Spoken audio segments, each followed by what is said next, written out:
इसको आप जब आप पे आती है बात तो आप बोलते हैं कि सब लोग मिल करके कांग्रेस के खिलाफ इसलिए बीजेपी जीत रही है, लेकिन जब बंगाल में आती है तो आप ममता को इल्जाम लगा देते हैं कि बीजेपी को लाने वाली ममता है। ये बिल्कुल ही गलत बात है, ये आपको समझना होगा।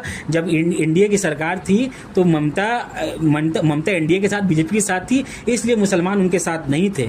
जब उन्होंने अपना नाता बीजेपी से तोड़ा और सेचर कमेटी की रिपोर्ट आने के बाद मुसलमानों का आंख खुला कि हम लोग बस गाय का गोश्त खा करके खुश रहने वाले नहीं है, हमें नौकरी चाहिए, हमें सिक्योरिटी चाहिए, हमें भी तरक्की चाहिए, हमें इंफ्रास्ट्रक्चर चाहिए, बंगाल की ये चाहिए। तब बंगाल के लोग सीपीएम को मुंह भंग हुआ उनसे और सीपीएम और कांग्रेस को छोड़कर उन्होंने ममता का हाथ पकड़ा।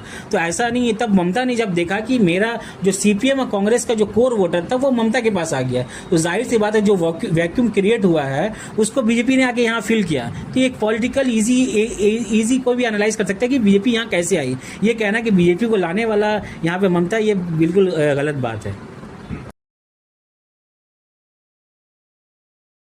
इसको आप जब आप पे आती है बात तो आप बोलते हैं कि सब लोग मिल करके कांग्रेस के खिलाफ इसलिए बीजेपी जीत रही है, लेकिन जब बंगाल में आती है तो आप ममता को इल्जाम लगा देते हैं कि बीजेपी को लाने वाली ममता है। ये बिल्कुल ही गलत बात है, ये आपको समझना होगा। जब एनडीए की सरकार थी तो ममता एनडीए के साथ बीजेपी के साथ थी, इसलिए मुसलमान उनके साथ नहीं थे।